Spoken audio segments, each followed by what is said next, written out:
Price lord, hallelujah. ದೇವರ ನಾಮಕ್ಕೆ ಸ್ತೋತ್ರವಾಗಲಿ. ಪ್ರಾರ್ಥನೆ ಮಾಡಿಕೊಳ್ಳೋಣ. ಸರ್ವ ಸೃಷ್ಟಿಕರ್ತನಾದಂಥ ತಂದೆ, ಮಗ, ಪರಿಶುದ್ಧನಾದಂಥ ತ್ರಿಯೇಕ ದೇವರೇ, ನಿಮ್ಮ ಪರಿಶುದ್ಧ ನಾಮಕ್ಕೆ ಸ್ತೋತ್ರವಾಗಲಿ. ಸ್ವಾಮಿ, ಈ ದಿವಸವು ಸಮಯವು ನಿಮ್ಮಿಂದ ನೇಮಕವಾದಂಥ ದಿವಸ ಸಮಯವಾಗಿದೆ. ಅದಕ್ಕಾಗಿ ನಿಮಗೆ ಸ್ತೋತ್ರವನ್ನು ಸಲ್ಲಿಸುವನಾಗಿದ್ದೇನೆ. ಈ ದಿವಸದ ಸಂದೇಶದ ಭಾಗವನ್ನು ಕೂಡ ಹೇರಳವಾಗಿ ಆಶೀರ್ವದಿಸಿರಿ. ಇದನ್ನು ಕೇಳುತ್ತಿರುವಂಥ ನನ್ನ ಸಹೋದರ ಸಹೋದರರು ಕೂಡ ಚೆನ್ನಾಗಿ ಕೇಳಿ ಅರ್ಥ ಮಾಡಿಕೊಂಡು ನಿಮಗೆ ವಿಧೇಯರಾಗಿ ನಿಮ್ಮಿಂದ ಆಶೀರ್ವಾದ ಹೊಂದಿಕೊಳ್ಳುವಂತೆ ಅವರನ್ನು ಕೂಡ ಕ್ಷಮಿಸಿರಿ, ಹೇರಳವಾಗಿ ಆಶೀರ್ವದಿಸಿರಿ. ಹಾಗೆ ಮಾಡುವುದಕ್ಕಾಗಿ ಸ್ತೋತ್ರ. ಯೇಸುವಿನ ನಾಮದಲ್ಲಿ ಪ್ರಾರ್ಥಿಸಿದ್ದೇನೆ, ನಮ್ಮ ತಂದೆ, ಆಮೇನ್. ಇದನ್ನು ಕೇಳುತ್ತಿರುವಂಥ ನನ್ನ ಸಹೋದರ ಸಹೋದರಿಯರೇ, ನಿಮಗೂ ಕೂಡ ನನ್ನ ನಮಸ್ಕಾರಗಳು.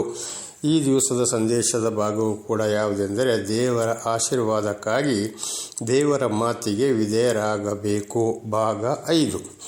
ಯೆಶಾಯ 66ನೇ ಅಧ್ಯಾಯ 24ನೇ ವಚನ ಮತ್ತು ಮಾರ್ಕ 9:48 ಬರೆಯಲ್ಪಟ್ಟಿದೆ, ಅವರನ್ನು ಕಡಿಯುವ ಹುಳು ಸಾಯದು, ಸುಡುವ ಬೆಂಕಿ ಆರದು ಎಂಬುದಾಗಿ. ಅಂದರೆ ದೇವರು ನಮಗೆ ದರ್ಶನ ಕೊಟ್ಟ ಮೇಲೆ ನಮ್ಮನ್ನು ಅನೇಕ ರೀತಿ ಪಾಪಗಳಿಂದ ಬಿಡುಗಡೆ ಮಾಡಿ ನಮ್ಮ ಜೀವಿತದಲ್ಲಿ ಅದ್ಭುತ ಕಾರ್ಯಗಳನ್ನ ಮಾಡಿ ನಮಗೆ ಸಹಾಯ ಮಾಡ್ತಾ ಬಂದಾಗ ಮತ್ತೆ ನಾವು ದೇವರನ್ನು ಮರೆತರೆ, ಒಂದು ವೇಳೆ ಮರೆಯದೆ ದೇವರು ಬೇಕು ಪ್ರಪಂಚವೂ ಬೇಕು ಅಂತ ಎರಡು ರೀತಿಯಲ್ಲಿ ನಾವು ಜೀವಿಸುವುದಾದರೆ ಈ ಲೋಕದಲ್ಲಿ ಕೂಡ ನಾವು ಬಹಳ ಕಷ್ಟ, ಸಂಕಟ, ದುಃಖಗಳನ್ನು ಅನುಭವಿಸಬೇಕಾಗುತ್ತದೆ. ಕೊನೆಗೆ ನ್ಯಾಯ ತೀರ್ಪಿನ ದಿವಸ ಕೂಡ ನಮ್ಮ ಆತ್ಮವು ನೇರವಾಗಿ ನರಕಕ್ಕೆ ಹೋಗ್ತದೆ. ಅಲ್ಲಿಯೂ ಬಹಳ ಶಿಕ್ಷೆಯನ್ನು ನಾವು ಅನುಭವಿಸಬೇಕಾಗ್ತದೆ ಎಂಬುದಾಗಿ ಇದರ ಅರ್ಥವಾಗಿದೆ. ಅಂದರೆ ಈ ಲೋಕದಲ್ಲಿ ಕೂಡ ಆಗಿರುವಾಗ ದೇವರು ನಮಗೆ ಸಿಕ್ಕಿದ ಮೇಲೆ ದೇವರು ನಮ್ಮನ್ನು ನಡೆಸ್ತಾ ಹೋಗುವಾಗ ಪ್ರಾಪಂಚಿಕ ವಿಷಯವನ್ನು ತಲ್ಲಿ ದೇವರ ಮಾತಿಗೇ ವಿಧೇಯರಾಗಬೇಕು ಹೊರತು ಎರಡು ರೀತಿ ಬೇಕು ಅಂತ ಜೀವಿಸುವುದಾದರೆ ಅಥವಾ ಸುಳ್ಳು ಹೇಳಿ ನಾನಾ ರೀತಿಯಲ್ಲಿ ಹಿಂದಿನ ಸಂದೇಶದಲ್ಲಿ ಬಹಳ ಸಲ ನೀವು ಕೇಳಿದ್ದೀರಿ, ಆ ರೀತಿ ನಡೆಯುವುದಾದರೂ ಕೂಡ ಬಹಳ ಶಿಕ್ಷೆಯನ್ನು ಅನುಭವಿಸಬೇಕಾಗ್ತದೆ. ದೇವರ ನಾಮಕ್ಕೆ ಸ್ತೋತ್ರವಾಗಲಿ. ಮುಂದಿನ ವಚನಕ್ಕೆ ಹೋಗೋಣ. ಮತ್ತಾಯ 3ನೇ ಅಧ್ಯಾಯ 12ನೇ ವಚನ. ಮತ್ತಾಯ 3:12.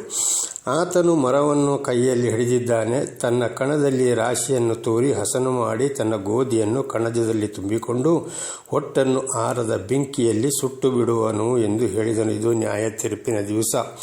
ಆತನು ಮರವನ್ನು ಕೈಯಲ್ಲಿ ಹಿಡಿದಿದ್ದಾನೆ ಅಂತ ಹೇಳಿದರೆ ಪ್ರತಿಯೊಬ್ಬ ದೇವರು ಏನು ಮಾಡ್ತಾರೆ, ಶೋಧನೆಗೆ ಒಳಪಡಿಸ್ತಾರೆ ಮನುಷ್ಯನನ್ನು. ಅದುವೇ ಮರವಾಗಿದೆ. ತನ್ನ ಕಣದಲ್ಲಿಯ ರಾಶಿಯನ್ನು ತೂರಿ ಹಸನು ಮಾಡಿ ತನ್ನ ಗೋಧಿಯನ್ನು ಕಣಜದಲ್ಲಿ ತುಂಬಿಕೊಂಡು ಹೊಟ್ಟನ್ನು ಆರದ ಬೆಂಕಿಯಲ್ಲಿ ಸುಟ್ಟು ಬಿಡುವನು ಎಂದು ಹೇಳಿದನು. ದೇವರು ಆರಿಸಿಕೊಂಡ ಮೇಲೆ ಶೋಧನೆಗೆ ಒಳಪಡಿಸಿದಾಗ ಶೋಧನೆಯಲ್ಲಿ ಯಾವ ರೀತಿಯಲ್ಲಿಯೂ ಕೂಡ ನಾವು ಬಿದ್ದು ಹೋಗದೆ, ಯಾವುದೇ ಕಷ್ಟ, ಸಂಕಟ, ದುಃಖ ಬಂದು ಕೊನೆಯವರೆಗೂ ಈ ಸರ್ವ ಸೃಷ್ಟಿಕರ್ತನಾದ ದೇವರೇ, ಪರಮಾತ್ಮನೇ, ಭಗವಂತನೇ ಅಥವಾ ಯೇಸುವೇ ಎಂಬುದಾಗಿ ಒಂದೇ ಒಂದು ನಾಮದಲ್ಲಿ ನಾವು ದೇವರ ಮಾತಿಗೆ ವಿಧೇಯರಾಗಿ ನಾವು ಜೀವಿಸಿ ಯಾವುದೇ ಕಷ್ಟ, ಸಂಕಟ, ದುಃಖ ಬಂದರೂ ಕೂಡ ಪ್ರಾಪಂಚಿಕ ವಿಷಯಕ್ಕೆ ಒಳಗಾಗದೆ ಈ ಲೋಕದಲ್ಲಿ ನಾವು ಪರಿಶುದ್ಧರಾಗಿ ನಾವು ನಮ್ಮ ಜೀವನವನ್ನು ಅಂತ್ಯಗೊಳಿಸುವುದಾದರೆ, ನಮ್ಮನ್ನು ಕಣಜಕ್ಕೆ ತುಂಬುವುದಂದರೆ ಪರಲೋಕ ಅಥವಾ ಸುಟ್ಟು ಬೆಂಕಿಯಲ್ಲಿ ಆರದ ಬೆಂಕಿಯಲ್ಲಿ ಸುಟ್ಟು ಬಿಡುವನೆಂದರೆ ನಾವು ಮತ್ತೆ ಪ್ರಾಪಂಚಿಕದ ವಿಷಯದಲ್ಲಿಯೂ ದೇವರ ವಿಷಯದಲ್ಲಿಯೂ ನಾನಾ ರೀತಿಯಲ್ಲಿ ನಾವು ಹೋದರೆ, ಈಗ ಹಿಂದೆ ನಾವು ತಿಳಿದುಕೊಂಡಾಗೆ ಈ ಭೂಲೋಕದಲ್ಲಿಯೂ ನಾನಾ ರೀತಿ ಕಷ್ಟ, ಸಂಕಟ, ದುಃಖಗಳು ಸತ್ತ ಮೇಲೆ ಕೂಡ ನಮ್ಮ ಆ ನ್ಯಾಯ ತೀರ್ಪಿನ ದಿವಸ ಆತ್ಮ ನರಕಕ್ಕೆ ಹೋಗುತ್ತದೆ ಎಂಬುದಾಗಿದೆ ಈ ವಚನದ ಅರ್ಥ. ದೇವರ ನಾಮಕ್ಕೆ ಸ್ತೋತ್ರವಾಗಲಿ. ಮುಂದಿನ ವಚನಕ್ಕೆ ಹೋಗೋಣ. ಮತ್ತಾಯ 13:41-43.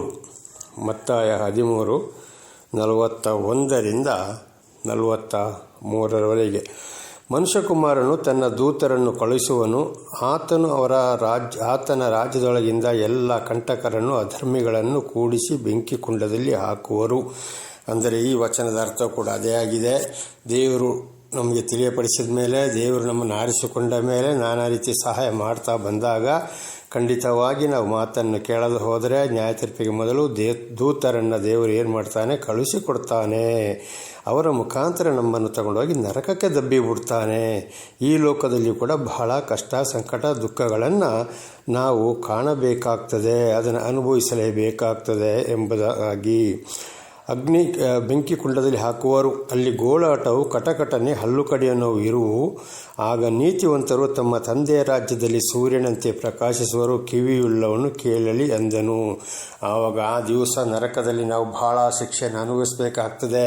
ಅವತ್ತಯ್ಯೋ, ಭೂಲೋಕದಲ್ಲಿರುವಾಗ ದೇವರು ನನಗೆ ತಿಳಿಯಪಡಿಸಿದರು, ಕಾದರೆ ನನ್ನ ಮಾತು ಕೇಳಲಿಲ್ಲ. ಬೇರೆ ಸುಳ್ಳು ಮಾತುಗಳನ್ನು ಕೇಳಿ ಸುಳ್ಳವರನ್ನು ಹಿಂಬಾಲಿಸಿ ಲೋಕದೊಂದಿಗೆ ಜೀವಿಸಿದ್ದರಿಂದ ನನಗೆ ಇವತ್ತು ಈ ಕಷ್ಟ ಬಂತು ಅಂತೇಳಿ ನರಕದಲ್ಲಿ ಅವತ್ತು ಗೊತ್ತಾಗ್ತದಂತೆ ನಮಗೆ.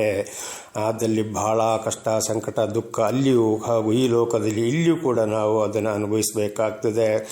ಆಗ ನೀತಿವಂತರು ತಮ್ಮ ತಂದೆಯ ರಾಜ್ಯದಲ್ಲಿ ಸೂರ್ಯನಂತೆ ಪ್ರಕಾಶಿಸುವರು. ದೇವರ ಮಾತನ್ನು ಯಾವುದೇ ಕಷ್ಟ, ಸಂಕಟ, ದುಃಖ ಯಾರಿಂದಲೇ ಬರಲಿ, ದೇವರೊಬ್ಬನೇ ಎಂಬುದಾಗಿ ದೇವರನ್ನೇ ನಾವು ಹಿಂಬಾಲಿಸಿ ಭೂಲೋಕದ ಜೀವನವನ್ನು ಅಂತ್ಯಗೊಳಿಸುವುದಾದರೆ ಖಂಡಿತವಾಗಿಯೂ ನಾಡಿದ್ದು ದೇವರು ನಮ್ಮನ್ನು ಕರ್ಕೊಂಡು ಪರಲೋಕಕ್ಕೆ ಹೋಗ್ತಾನೆ. ಅಲ್ಲಿ ನಾವು ಸೂರ್ಯನಿಗಿಂತಲೂ ಹೆಚ್ಚಾಗಿ ಪ್ರಕಾಶಿಸುವವರಾಗಿದ್ದೇವೆ. ದೇವರ ನಾಮಕ್ಕೆ ಸ್ತೋತ್ರವಾಗಲಿ. ಹಲ್ಲೆಲೂಯಾ. ಕೇಳದೆ ಹೋದರೆ ನಾನಾ ರೀತಿ ಕಷ್ಟ, ಸಂಕಟ, ದುಃಖಗಳನ್ನು ಅನುಭವಿಸಬೇಕಾಗ್ತದೆ. ಹಾಗೆ ಅದರಲ್ಲೇ ಮತ್ತಾಯ 13:47-50 ಮತ್ತು ಪರಲೋಕ ರಾಜ್ಯವು ಒಂದು ಬಲೆಗೆ ಹೋಲಿಕೆಯಾಗಿದೆ. ಅದನ್ನು ಸಮುದ್ರದಲ್ಲಿ ಹಾಕಿ ಎಲ್ಲ ಜಾತಿಯ ಮೀನುಗಳನ್ನು ಹಿಡಿದರು. ಇದು ಒಂದು ಬೆಸ್ತರು ಇವತ್ತು ಸಮುದ್ರಕ್ಕೆ ಬಲೆ ಹಾಕ್ತಾರೆ ಮೀನು ಹಿಡಿಲಿಕ್ಕೆ. ಆದರೆ ಆ ಬಲೆಯಲ್ಲಿ ಎಲ್ಲ ಮೀನುಗಳು ಸಿಕ್ಕಿ ಹಾಕ್ಕೊಳ್ಳುತ್ತವೆ. ಅದು ತುಂಬಿದ ಮೇಲೆ ಅದನ್ನು ದಡಕ್ಕೆ ಇಳಿದು ಕೂತುಕೊಂಡು ಒಳ್ಳೆಯ ಮೀನುಗಳನ್ನು ಪುಟ್ಟಿಗಳಲ್ಲಿ ತುಂಬಿಕೊಂಡು ಕೆಟ್ಟ ಮೀನುಗಳನ್ನು ಬಿಸಾಡಿಬಿಟ್ಟರು. ಹಾಗೆ ಆಮೇಲೆ ಬೆಸ್ತರು ಏನು ಮಾಡ್ತಾರೆ, ಬಲೆಯಲ್ಲಿ ಸಿಕ್ಕಿ ಹಾಕೊಂಡ ಮೀನುಗಳನ್ನು, ಬೇಕಾದ ಮೀನುಗಳನ್ನು ಮಾತ್ರ ಆರಿಸಿಕೊಳ್ತಾನೆ, ಬೇಡಾದ ಮೀನುಗಳನ್ನು ವಾಪಸ್ಸು ಸಮುದ್ರಕ್ಕೆ ಎಸೀತಾನೆ. ಹಾಗೆ ದೇವರ ಸುವಾರ್ತೆ ಎಲ್ಲರಿಗೂ ಸಾರಲ್ಪಡ್ತದೆ. ಎಲ್ಲರ ಮೇಲೆ ದೇವರಿಗೆ ಪ್ರೀತಿ ಇರ್ತದೆ. ನಾನು ಬರ್ತೀನಿ ಅಂತ ಎಲ್ಲರೂ ದೇವರ ಬಳಿಗೆ ಬರಬಹುದು. ಆದರೆ ಕಡೆಗೆ ಯಾರನ್ನ ಬೇಕು, ಸರಿಯಾಗಿ ಮಾತನ್ನು ಕೇಳಿದವರು, ದೇವರ ವಾಕ್ಯಗೆ ವಿಧೇಯರಾಗಿ ಜೀವಿಸುವವರನ್ನು ಮಾತ್ರ ಈ ಬೆಸ್ತರು ಮೀನುಗಳನ್ನು ಬಳೆಯಿಂದ ತುಂಬಿಕೊಂಡ ಹಾಗೆ ಅಂಥವರನ್ನು ಮಾತ್ರ ಪರಲೋಕಕ್ಕೆ ತುಂಬಲ್ಪಡುತ್ತಾರೆ. ಬಾಕಿ ಇರುವವರನ್ನು, ಅವಿಧೇಯರಾಗಿ ನಡೆದವರನ್ನು, ಕಪಟಿಗಳನ್ನು, ಸುಳ್ಳುಗಾರರನ್ನು, ಅವಿಶ್ವಾಸಿಗಳನ್ನು ಖಂಡಿತವಾಗಿ ವಾಪಸ್ಸು ದೇವರು ಏನು ಮಾಡ್ತಾನೆ, ಬೇಡ ಅಂತೇಳಿ ಬಿಸಾಡಿಬಿಡ್ತಾನೆ. ಅವರೇ ನರಕದಲ್ಲಿ ಹೋಗಿ ಶಿಕ್ಷೆಯನ್ನು ಅನುಭವಿಸುವವರಾಗಿದ್ದಾರೆ. ಈ ಭೂಲೋಕದಲ್ಲಿ ಕೂಡ ಶಿಕ್ಷೆಯನ್ನು ಅನುಭವಿಸುವವರಾಗಿದ್ದಾರೆ. 49ನೇ ವಚನ. ಹಾಗೆ ಯುಗದ ಸಮಾಪ್ತಿಯಲ್ಲಿಯೂ ಆಗುವುದು.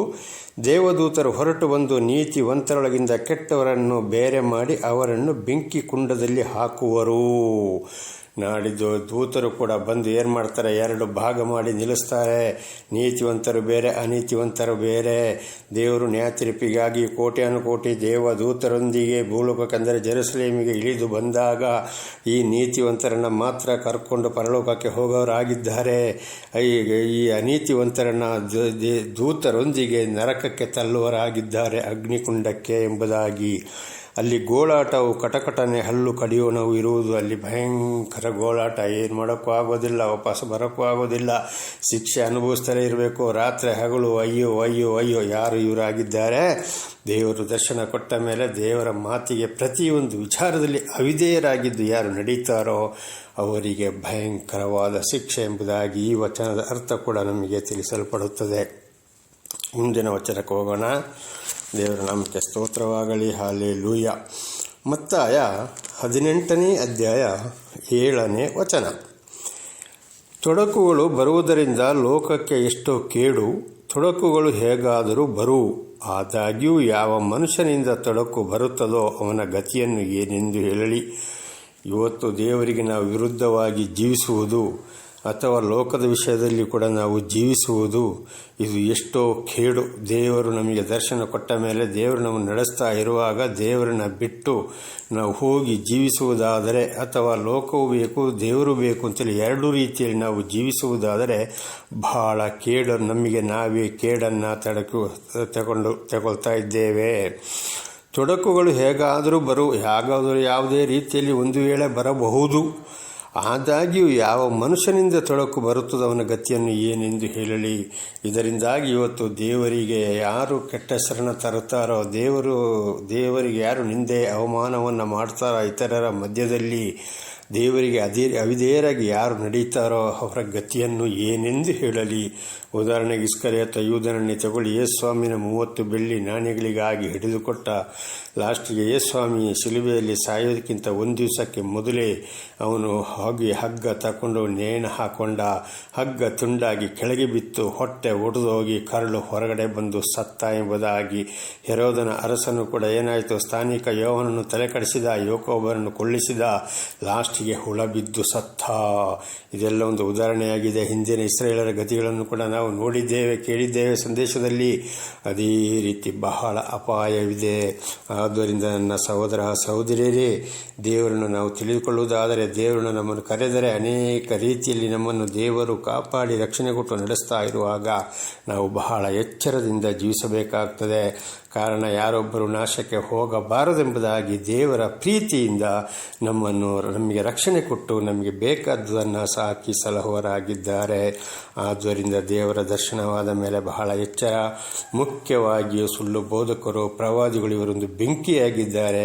ಅವರನ್ನು ಕಂಡು ಹಿಡಿದುಕೊಂಡು ಓದಿ ಚೆನ್ನಾಗಿ ತಿಳಿದುಕೊಂಡು ಅರ್ಥ ಮಾಡಿಕೊಂಡು ದೇವರೊಂದಿಗೆ ಜೀವಿಸಬೇಕು. ದೇವರು ನಮಗೆ ಸ್ತೋತ್ರವಾಗಲಿ. ಹಾಗೆ ಮುಂದಿನ ವಚನಕ್ಕೆ ನಾವು ಹೋಗೋಣ. ಈಗ ಹಲ್ಲೆಲೂಯಾ, ದೇವರು ನಮಗೆ ಸ್ತೋತ್ರ. ಮತ್ತಾಯ 25ನೇ ಅಧ್ಯಾಯ 30ನೇ ವಚನ. ಮತ್ತಾಯ 25:30. ಮತ್ತು ಕೆಲಸಕ್ಕೆ ಬಾರದ ಈ ಆಳನ್ನು ಹೊರಗೆ ಕತ್ತಲೆಗೆ ಹಾಕಿಬಿಡಿರಿ ಎಂದು ಹೇಳಿದನು. ಅಲ್ಲಿ ಗೋಳಾಟವು, ಕಟಕಟನೆ, ಹಲ್ಲು ಕಡಿಯೋಣವು ಇರುವುದು. ಮತ್ತು ಕೆಲಸಕ್ಕೆ ಬಾರದ ಈ ಆಳನ್ನು ಹೊರಗೆ ಕತ್ತಲೆಗೆ ಹಾಕಿಬಿಡಿರಿ ಎಂದು ಯೇಸುಸ್ವಾಮಿ ದೂತರಿಗೆ ಹೇಳಿದಂಥ ಮಾತು. ಈ ಕೆಲಸಕ್ಕೆ ಬಾರದ ಆಳುಗಳು ಯಾರಂದರೆ, ಈಗಾಗಲೇ ನಾವು ತಿಳಿದುಕೊಂಡ ಹಾಗೆ ದೇವರನ್ನು ಅರಿತುಕೊಂಡು ಅನೇಕ ಪಾಪಗಳಿಂದ ನಮ್ಮನ್ನು ಬಿಡುಗಡೆ ಮಾಡಿ ನಮ್ಮನ್ನು ಸಾಕಿ ಸಲಹುತ್ತಾ ಎಲ್ಲ ರೀತಿಯಿಂದ ನಮಗೆ ರಕ್ಷಣೆಯನ್ನು ಕೊಟ್ಟು ನಮ್ಮನ್ನು ನಡೆಸ್ತಾ ಇರುವಾಗ ನಾವು ಮತ್ತೆ ದೇವರು ನಮಗೆ ಕೊಟ್ಟಂಥ ನಿಗದಿಪಡಿಸಿದಂಥ ಸೇವೆಯನ್ನು ನಾವು ಮಾಡದೆ ಹೋದರೆ ಖಂಡಿತವಾಗಿ ಅವನಾಗಿದ್ದಾನೆ ಈ ಕೆಟ್ಟ ಆಳು. ಅವನನ್ನು ಏನು ಮಾಡಿರಿ, ಹೊರಗೆ ಕತ್ತಲೆಗೆ ಹಾಕಿಬಿಡಿರಿ, ಅಂದರೆ ಅವನನ್ನು ವಾಪಸ್ಸು ನರಕಕ್ಕೆ ದಬ್ಬಿರಿ ಎಂಬುದಾಗಿ. ಅಂಥವ್ರು ಏನು ಮಾಡ್ತಾರೆ, ಖಂಡಿತವಾಗಿ ನರಕಕ್ಕೆ ಹೋಗ್ತಾರೆ. ಎಷ್ಟೇ ದಾನ ಧರ್ಮ ಮಾಡಿದರೂ, ಎಷ್ಟೇ ವಚನ ಸಾರಿದರು, ಎಷ್ಟೇ ಹಾಡು ಹೇಳಿದರು, ಏನು ಮಾಡಿದರೂ ದೇವರ ವಾಕ್ಯಕ್ಕೆ ವಿಧೇಯರಾಗದ ಹೋದರೆ ಅದು ಎಲ್ಲವೂ ವ್ಯರ್ಥ ವ್ಯರ್ಥ ವ್ಯರ್ಥ. ಅಲ್ಲಿ ಗೋಳಾಟವು, ಕಟಕಟನೆ, ಹಲ್ಲು ಕಡಿಯೋಣವು ಇರುವುದು. ಇಲ್ಲಿ ನರಕದಲ್ಲಿ ಭಯಂಕರ ಶಿಕ್ಷೆ. ಹಿಂದಿನ ವಚನದಲ್ಲಿ ಕೂಡ ನಾವು ತಿಳಿದುಕೊಂಡಿದ್ದೇವೆ. ಈ ಲೋಕದಲ್ಲಿ ಕೂಡ ಹಾಗೂ ನರಕದಲ್ಲಿ ಕೂಡ ಭಯಂಕರ ಗೋಳಾಟ, ಹಲ್ಲು ಕಟಕಟನೆ. ಯಾರಿಗೂ ಏನು ಹೇಳಲಿಕ್ಕೂ ಆಗುವುದಿಲ್ಲ. ನನ್ನ ಎಷ್ಟು ದೊಡ್ಡ ಬಿಲ್ಡಿಂಗೇ ಕಟ್ಟಲಿ, ಚರ್ಚೆ ಕಟ್ಟಲಿ, ದಾನ ಧರ್ಮ ಮಾಡಲಿ, ಎಷ್ಟೇ ಸ್ವಾರ್ಥ ಸಾರಲಿ, ಎಲ್ಲಿಗೆ ಹೋಗಲಿ, ಯಾವ ಭಾಷೆ ಮಾತಾಡಲಿ, ಆದರೆ ದೇವರ ವಾಕ್ಯಕ್ಕೆ ನೀನು ವಿಧೇಯರಾಗಿದ್ದೀಯಾ. ನಾಟಕ ಸುಳ್ಳು ಬೇಡ. ಇಂಥವರಿಗಾಗಿದೆ. ಅವರು ಯಾರೇ ಆಗಿರಲಿ, ಮನುಷ್ಯ ಎಂಬ ಜಾತಿಗೆ ದೇವರು ದರ್ಶನ ಕೊಟ್ಟ ಮೇಲೆ, ದೇವರನ್ನು ತಿಳಿಯಪಡಿಸಿದ ಮೇಲೆ ವಾಕ್ಯಕ್ಕೆ ವಿಧೇಯರಾಗದ ಹೋದರೆ, ಸುಳ್ಳು ಮಾತಿಡಿಗೆ ಕಿವಿ ಕೊಟ್ಟು ಅನೇಕರು ಇವತ್ತು ಹಾದಿ ತಪ್ಪಿ ಹೋಗ್ತಾ ಇದ್ದಾರೆ. ಅಂಥ ಸುಳ್ಳು ಬೋಧಕರು, ಪ್ರವಾದಿಗಳನ್ನ ಹಿಂಬಾಲಿಸುವುದಾದರೆ ಖಂಡಿತವಾಗಿಯೂ ಪ್ರತಿಯೊಬ್ಬರಿಗೂ ಶಿಕ್ಷೆ. ಅಥವಾ ಯಾವ ಪಾಸ್ಟರ್ಗಳೇ ಆಗಲಿ, ಯಾರೇ ಆಗಲಿ, ಏನೇ ಆಗಲಿ, ಹಣದ ಆಸೆಗೆ, ಲೋಕದ ಆಸೆಗಾಗಿ ಸ್ಟೈಲ್ ಮಾಡಿಕೊಂಡು ತಿನ್ನಕ್ಕೆ, ಕುಡಿಯೋಕ್ಕೆ, ಮಕ್ಕಳೊಂದು ಜೀವನಕ್ಕೆ ದಶಾಂಶ ಕಾಣಿಕೆಯಲ್ಲಿ ಹಣದ ಹಿಂದೆ ಯಾರು ಓಡ್ತಾರೋ ಇವರೆಲ್ಲರಿಗೂ ಇದೇ ಗತಿ. ಅಂದರೆ ನರಕದಲ್ಲಿ ಬೆಂಕಿಯಲ್ಲಿ ಸುಡಲ್ಪಡುವುದು ಒಂದೇ. ದೇವರ ನಾಮಕ್ಕೆ ಸ್ತೋತ್ರವಾಗಲಿ. ಹಾಗೆ ಅದರಲ್ಲಿ ಮತ್ತಾಯ 25:31-33. ಇದಲ್ಲದೆ ಮನುಷ್ಯಕುಮಾರನು ತನ್ನ ಮಹಿಮೆಯಿಂದ ಎಲ್ಲ ದೇವದೂತರೊಂದಿಗೆ ಕೂಡಿ ಬರುವಾಗ ತನ್ನ ಮಹಿಮೆಯ ಸಿಂಹಾಸನದಲ್ಲಿ ಕೂತುಕೊಳ್ಳುವನು ಮತ್ತು ಎಲ್ಲ ದೇಶಗಳ ಜನರು ಆತನ ಮುಂದೆ ಕೂಡಿಸಲ್ಪಡುವರು. ಕುರುಬನು ಆಡುಗಳನ್ನು ಕುರಿಗಳನ್ನು ಬೇರೆ ಬೇರೆ ಮಾಡುವ ಪ್ರಕಾರ ಆತನು ಅವರನ್ನು ಬೇರೆ ಬೇರೆ ಮಾಡಿ ಕುರಿಗಳನ್ನು ತನ್ನ ಬಲಗಡೆಯಲ್ಲಿ, ಆಡುಗಳನ್ನು ಎಡಗಡೆಯಲ್ಲಿ ನಿಲ್ಲಿಸುವನು.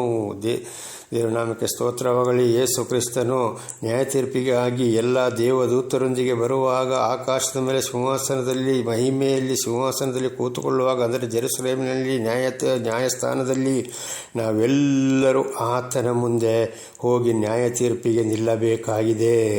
ಅಲ್ಲಿ ಕುರುಬನು ಆಡುಗಳನ್ನು ಕುರಿಗಳನ್ನು ಬೇರೆ ಮಾಡುವ ಪ್ರಕಾರ, ಅಂದರೆ ಆಡುಗಳು ಯಾರು ಅಂದರೆ ಶಾಪಗ್ರಸ್ತರಾಗಿದೆ, ಕುರಿಗಳಂದರೆ ದೇವರನ್ನು ಯಾವುದೇ ಕಷ್ಟ ಸಂಕಟ ದುಃಖಗಳು ಬಂದು ದೇವರನ್ನೇ ಹಿಂಬಾಲಿಸಿ ನೀತಿವಂತರಾಗಿ ಪರಿಶುದ್ಧರಾಗಿ ಪರಲೋಕವನ್ನು ಸಂಪಾದನೆ ಮಾಡಿ ಸತ್ತವರೇ ಈ ಲೋಕದ ಜೀವನವನ್ನು ಮುಗಿಸಿದವರೇ ಕುರಿಗಳಾಗಿದ್ದಾರೆ.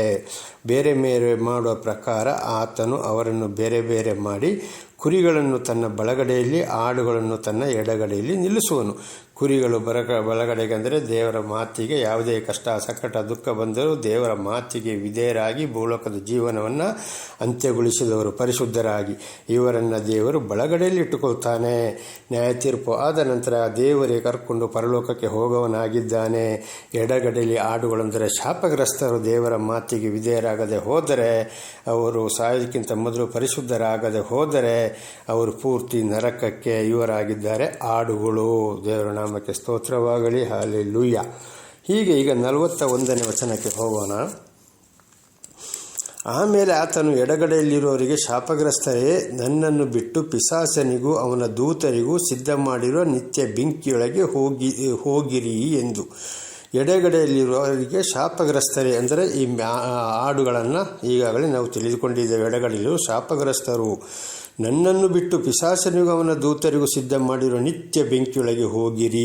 ಸುಳ್ಳು ಬೋಧನೆ ಮಾಡೋರು ಪಿಶಾಚ ಯಾರು? ಸುಳ್ಳು ಮಾಡಿ ಮನುಷ್ಯರನ್ನು ಇವತ್ತು ದೇವರಿಂದ ಬೇರ್ಪಡಿಸಿದವರು, ಸುಳ್ಳು ಬೋಧನೆ ಮಾಡಿದರು, ಸುಳ್ಳು ಪ್ರವಾದನೆ ಮಾಡಿದರು, ಜನಗಳನ್ನು ಹಾದಿ ತಪ್ಪಿಸಿದವರು ಇವರಾಗಿದ್ದಾರೆ ಪಿಶಾಚಿಗಳು. ಅವರನ್ನು ಹಿಂಬಾಲಿಸಿದಂಥ ನೀವು ಏನು ಮಾಡಿರಿ? ನಿತ್ಯ ಬೆಂಕಿಯೊಳಗೆ ಹೋಗಿರಿ. ಅಂದರೆ ಯಾವಾಗಲೂ ಶಿಕ್ಷೆ. ಅದುವೇ ಯೆಶಾಯ 66:24, ಮಾರ್ಕ 9:48, ಸುಡುವ ಬೆಂಕಿ ಆರದು, ಕಡಿಯುವ ಹುಳ ಸಾಯದು ನರಕದಲ್ಲಿ ಎಂಬುದಾಗಿ ನೇರವಾಗಿ ಹೋಗಿ ಅಲ್ಲಿಗೆ ಬೀಳಿರಿ. ಹಾಗೆ ಸುಳ್ಳು ಬೋಧಕರು ಪ್ರವಾದಿಗಳ ಬಗ್ಗೆ ಎಚ್ಚರ ಇರಬೇಕು. ಅವರನ್ನು ಖಂಡಿತವಾಗಿಯೂ ಅವರ ಮಾತುಗಳನ್ನು ಕೇಳಿ ನಡೆಯದೆ ದೇವರ ಮಾತನ್ನು ಅರ್ಥ ಮಾಡಿಕೊಂಡು ಚೆನ್ನಾಗಿ ಜೀವಿಸಬೇಕಾಗಿದೆ. ಬಲಗಡೆಯಲ್ಲಿರುವರೇ ಕುರಿಗಳು, ಇವರೇ ಪರಿಶುದ್ಧರಾದವರು. ಅಂದರೆ ದೇವರ ದರ್ಶನವಾದ ಮೇಲೆ ಸಂಪೂರ್ಣವಾಗಿ ಯಾವುದೇ ಕಷ್ಟ ಸಂಕಟ ದುಃಖ ಬಂದರೂ ದೇವರ ಮಾತಿಗೆ ವಿಧೇಯರಾಗಿ ಪರಿಶುದ್ಧರಾಗಿ ಪರಲೋಕ ಸಂಪಾದನೆ ಮಾಡಿ ಭೂಲೋಕದ ಜೀವನವನ್ನು ಅಂತ್ಯಗೊಳಿಸಿದವರೇ ಕುರಿಗಳಾಗಿದ್ದಾರೆ. ಅವರನ್ನು ದೇವರು ಬಲಗಡೆಯಲ್ಲಿ ನಿಲ್ಲಿಸ್ತಾನೆ. ಎಡಗಡೆಯಲ್ಲಿ ಶಾಪಗ್ರಸ್ತರು, ಇವರಿಗೆ ನರಕವೆಂಬುದಾಗಿದೆ. ಹಾಗೆ ಕೊನೆಯ ವಚನ 46ನೇ ವಚನ. ಮತ್ತು ಇವರು ನಿತ್ಯ ಶಿಕ್ಷೆಗೂ ನೀತಿವಂತರು ನಿತ್ಯ ಜೀವಕ್ಕೂ ಹೋಗುವರು. ಇದೇ ನೀತಿವಂತರಂದರೆ ದೇವರ ವಾಕ್ಯಕ್ಕೆ ಸಂಪೂರ್ಣ ವಿಧೇಯರಾಗಿ ಭೂಲೋಕದಲ್ಲಿ ಪರಿಶುದ್ಧರಾಗಿ ಅವರ ಜೀವನವನ್ನು ಅಂತ್ಯಗೊಳಿಸಿದವರೇ ನೀತಿವಂತರು. ಇವರನ್ನು ದೇವರು ನ್ಯಾಯ ತೀರ್ಪಿನ ದಿವಸ ಕರೆದುಕೊಂಡು ಪರಲೋಕಕ್ಕೆ ಹೋಗುವವರು. ಇವರೇ ಬಲಗಡೆಯಲ್ಲಿರುವ ಕುರಿಗಳು. ಎಡಗಡೆಯಲ್ಲಿ ಇರುವಂಥವರೇ ಆಡುಗಳು ಅಂದರೆ ಶಾಪಗ್ರಸ್ತರು, ಅವರೇ ನಿತ್ಯ ಶಿಕ್ಷೆಗೆ ಹೋಗುವರು. ದೇವರ ನಾಮಕ್ಕೆ ಸ್ತೋತ್ರವಾಗಲಿ. ಆದ್ದರಿಂದ ನನ್ನ ಸಹೋದರ ಸಹೋದರಿಯರೇ, ದೇವರನ್ನು ನಾನು ಹಿಂಬಾಲಿಸ್ತೇನೆ ಅಂತ ಹೇಳಿದ ಮೇಲೆ ಸಂಪೂರ್ಣ ದೇವರ ವಾಕ್ಯಕ್ಕೆ ವಿಧೇಯರಾಗಿ ಜೀವಿಸಬೇಕು. ಇವತ್ತು ಅನೇಕರು ಏನು ಮಾಡ್ತಾ ಇದ್ದಾರೆ? ಆ ಬರ್ತ್ಡೇ, ಈ ಬರ್ತ್ಡೇ, ಅಲ್ಲಿ ಬರ್ತ್ಡೇ, ಇಲ್ಲಿ ಬರ್ತ್ಡೇ, ಕೇಕ್ ಕಟ್ ಮಾಡೋದಂತೆ, ಬಿರಿಯಾನಿ ತಿನ್ನುವುದಂತೆ, ಮಜಾ ಮಾಡುವುದಂತೆ, ಕುಣಿಯುವುದಂತೆ. ದೇವರು ಇಲ್ಲಿ ಬರ್ತ್ಡೇಯನ್ನು ಸೂಚಿಸಲಿಲ್ಲ. ಯಾವುದೇ ಯೆಶಾಯ 1ನೇ ಅಧ್ಯಾಯದಲ್ಲಿ ನೋಡುವಾಗ ನೀವು ಯಾವುದೇ ಹಬ್ಬ, ಹುಣ್ಣಿಮೆ, ಕೂಟ, ಪ್ರಕಟಣೆ ನೀವು ಮಾಡಿರೋದು ಇದೆಲ್ಲ ನನಗೆ ಸಹಿಸಲಾರದ ಬೇಸರ. ಹೀಗೆ ನೀವು ಮಾಡಿದರೆ ನಿಮ್ಮ ಪ್ರಾರ್ಥನೆಯನ್ನು ನಾನು ಕಿವಿಗೊಟ್ಟು ಕೇಳೋದಿಲ್ಲ. ಕೈ ಎತ್ತಿ ಪ್ರಾರ್ಥಿಸಿದರೆ ನಿಮ್ಮ ಕೈಯನ್ನು ಕೂಡ ನಾನು ನೋಡುವುದಿಲ್ಲ. ನನಗೆ ಸಹಿಸಲಾರದ ಬೇಸರ ನಿಮ್ಮ ಸಂತೋಷದ ಕೂಟಗಳು. ಇದನ್ನು ಹೋಗಿ ಅನಾಥ ವೃದ್ಧರಿಗೂ, ಅನಾಥ ವಿಧವರಿಗೂ, ಅನಾಥ ಮಕ್ಕಳಿಗೂ ನೀವು ಸಹಾಯ ಮಾಡಿರಿ ಎಂಬುದಾಗಿ ಹೇಳಿದ್ದಾರೆ. ಆದರೆ ಇವತ್ತು ಏನು ಮಾಡ್ತಾ ಇದ್ದಾರೆ? ಆ ಬರ್ತ್ಡೇ, ಈ ಬರ್ತ್ಡೇ, ಆ ಮ್ಯಾರೇಜ್ ಡೇ, ಈ ಮ್ಯಾರೇಜ್ ಡೇ ಅಂತೇಳಿ ಇವತ್ತು ಸಂತೋಷ ಕೂಟ, ಬಿರಿಯಾನಿ ಅಂತೇಳಿ ಅವರವರನ್ನೇ ಕರೆದು ಪ್ರೀತಿ ಮಾಡೋರು, ಅವರಾಗೆ ಇದ್ದವರನ್ನೇ ನೋಡಿ, ಒಂದು ಲೆವೆಲ್ ಅವರನ್ನು ನೋಡಿ ಇವತ್ತು ಅವರನ್ನು ಸಂತೋಷಗೊಳಿಸೋರಾಗಿದ್ದಾರೆ. ಹೊರತು ದೇವರು ಹೇಳಿದ್ದು ಅಂಥದನ್ನು ತಗೊಂಡೋಗಿ ಅನಾಥ ಮಕ್ಕಳು, ಅನಾಥ ವೃದ್ಧರು, ಬಹಳ ಕಷ್ಟ ಸಂಕಟ ದುಃಖದಲ್ಲಿ ಇರೋರಿಗೆ ನೀವು ಸಹಾಯ ಮಾಡಿರಿ, ಆಗ ಅದು ಮಾಡಿದರೆ ನನಗೆ ಮಾಡಿದ ಹಾಗೆ ಆಯಿತು ಎಂಬುದಾಗಿ ಮತ್ತಾಯ 25ನೇ ಅಧ್ಯಾಯ 31ರಿಂದ 46ರವರೆಗೆ ನಾವು ಇದನ್ನು ಓದುವಾಗ ಮತ್ತಾಯ 25:31ರಿಂದ 40ನೇ ವಚನದವರೆಗೆ ಓದುವಾಗ ನಾವು ಅಲ್ಲಿ ಇದನ್ನು ಸ್ಪಷ್ಟವಾಗಿ ತಿಳಿದುಕೊಳ್ಳಬಹುದು. ಆದ್ದರಿಂದ ಬಹಳ ಎಚ್ಚರವಿರಬೇಕು. ದೇವರ ನಾಮಕ್ಕೆ ಸ್ತೋತ್ರವಾಗಲಿ. ಪ್ರಾರ್ಥನೆ ಮಾಡಿಕೊಳ್ಳೋಣ. ಸರ್ವ ಸೃಷ್ಟಿಕರ್ತನಾದಂಥ ತಂದೆಯ ದೇವರೇ, ಮಗನ ದೇವರೇ, ಪರಿಶುದ್ಧಾತ್ಮನೇ, ಈ ಒಂದು ಸಂದೇಶ ಭಾಗವನ್ನು ನನ್ನ ಸಹೋದರ ಸಹೋದರಿಗೆ ನೀವು ತಿಳಿಸಲು ಆಶೀರ್ವಾದ ಮಾಡಿದ್ದಕ್ಕಾಗಿ ಸ್ತೋತ್ರ. ಒಂದು ವೇಳೆ ಇದನ್ನು ಕೇಳುತ್ತಿರುವವರು ಇದರಲ್ಲಿ ಏನಾದರೂ ತಿಳಿಯದ ತಪ್ಪಾಗಿ ಹೋಗಿದ್ದರೆ ಅವರನ್ನು ನೀನು ಕ್ಷಮಿಸಿ ಮುಂದೆ ಸರಿಯಾಗಿ ನಿಮ್ಮ ವಾಕ್ಯಕ್ಕೆ ವಿಧೇಯರಾಗಿ ಜೀವಿಸಿ ನಿಮ್ಮಿಂದ ಆಶೀರ್ವಾದ ಹೊಂದಿಕೊಳ್ಳುವಂತೆಯೂ ಅವರನ್ನು ಅವರ ಮಕ್ಕಳನ್ನು ಕೂಡ ಹೇರಳವಾಗಿ ಆಶೀರ್ವದಿಸಿರಿ. ಇತರರು ಅವರಿಗೆ ನಿಮ್ಮ ವಚನದ ಪ್ರಕಾರ ಸಾಕ್ಷಿ ನುಡಿಯುವಂತೆ ಅವರಲ್ಲಿ ಕೂಡ ನಿಮ್ಮ ಕಾರ್ಯವನ್ನು ಅನುಗ್ರಹಿಸಿರಿ. ಹಾಗೆ ಮಾಡುವುದಕ್ಕಾಗಿ ಸ್ತೋತ್ರ. ನಿಮ್ಮೆಲ್ಲ ಉಪಕರಣಗಳಿಗಾಗಿ ಕೃತಜ್ಞತಾ ವಂದನೆಗಳು. ಯೇಸುವಿನ ನಾಮದಲ್ಲಿ ಪ್ರಾರ್ಥಿಸಿದ್ದೇನೆ ನಮ್ಮ ತಂದೆಯೇ, ಆಮೇನ್. ಇದನ್ನು ಕೇಳುತ್ತಿರುವಂಥ ನನ್ನ ಸಹೋದರ ಸಹೋದರಿಯರೇ, ನಿಮಗೂ ನನ್ನ ಧನ್ಯವಾದಗಳು.